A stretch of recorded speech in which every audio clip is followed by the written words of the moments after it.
Hello मेरे प्यारे भाइयों और बहनों, कैसी चल रही है आपकी बोर्ड एग्जाम 2026 की तैयारी। मैं आपके लिए लेके आ चुका हूँ केमिस्ट्री का चैप्टर 2 का सेकंड पार्ट, जो कि आपके चैप्टर में सिर्फ एक ही हेडिंग बची है, संक्षारण। संक्षारण किसे कहते हैं और ये बोर्ड एग्जाम में 5 नंबर पूछी जाती है, तो इसको बिल्कुल ध्यान से समझ लेना। तो चलते हैं अपने वीडियो की तरफ बिना किसी देरी से। देखिए, संक्षारण संक्षारण का मतलब क्या होता है। देखिए, संक्षारण को एक तरीके से बोल सकते हैं जंग लगना, किसी चीज पे जंग लगना। जैसे लोहा होता है, लोहे पे जंग लगती है, उसी तरीके को संक्षारण कह सकते हैं। उसका दूसरा नाम ही संक्षारण होता है।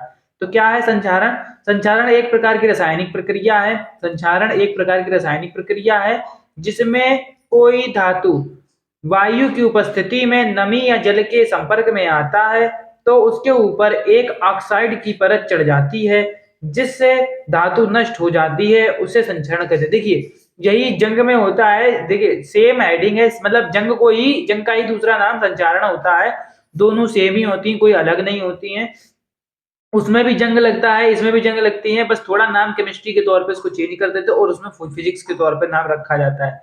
तो क्या है, जब भी कोई धातु वायु की उपस्थिति में यानी नमी या जल की संपर्क में आता है, वायु की उपस्थिति में नमी या जल के संपर्क में आता है, तो उसके ऊपर एक ऑक्साइड की परत चढ़ जाएगी। जो भूरे कलर की जो परत होती है लोहे के ऊपर, वो चढ़ जाती है, जिससे धातु नष्ट हो जाती है। उसे संक्षारण कहते हैं। नॉर्मली हर घर में लोहा होता है, हर घर में, लोगों के घर में जंग लगती है। लोग उसको उपाय भी करते हैं। क्या उपाय होते हैं, इससे हानियां क्या क्या होती है भी देख लीजिए। हानि दिख रहा होगा आपको, हानि लिखा हुआ, हानि।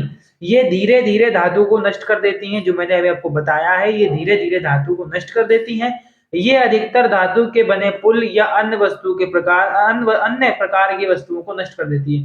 देखिए, धातु के जो बने पुल होते हैं, जैसे दिल्ली का लोहिया पुल, इस तरीके के जो पुल होते हैं, इनमें धीमे धीमे करके जंग लगती है, तो वो उस चीज को, मतलब लोहे को नष्ट कर देती है। उसकी जो मजबूती की क्षमता होती है उसे कम कर देती है जंग। इसी को संक्षारण कहते हैं। ये तो हानियां दी। अब बचाव, इससे बचाव कैसे कर सकते हैं, इससे बच कैसे सकते हैं? इसमें क्या तरीका है, धातु की सतह पर पेंट कर देना। हम लोग नहीं करते हैं, घर के दरवाजे पेंट कर देते हैं अपने मन का, तो वो उसी संक्षारण यानी जंग से बचाता है। धातु पर तेल या ग्रीस का उपयोग करना।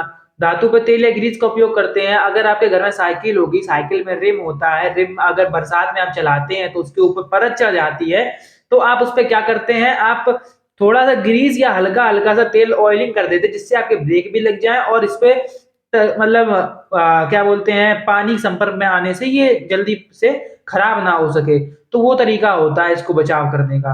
तो क्या है, एक तो धातु की सतह पे पेंट करते हैं, दूसरा क्या है, धातु पर तेल का उपयोग कर देते हैं। बस इतना ही होता है। और हाँ, इसकी एक इंपॉर्टेंट हेडिंग थी जो मैंने आपको पहले ही पढ़ा दी है, वो थी H2O2 ईंधन सेल या ईंधन सेल। उस वीडियो की लिंक मैं अपनी डिस्क्रिप्शन में डाल दूंगा, वहां जाकर के उस वीडियो को आप पूरी तरह वॉच कर सकते हैं। वो भी इंपॉर्टेंट, बहुत इंपॉर्टेंट हेडिंग है, तो उस वीडियो को भी जाकर जरूर देख लेना।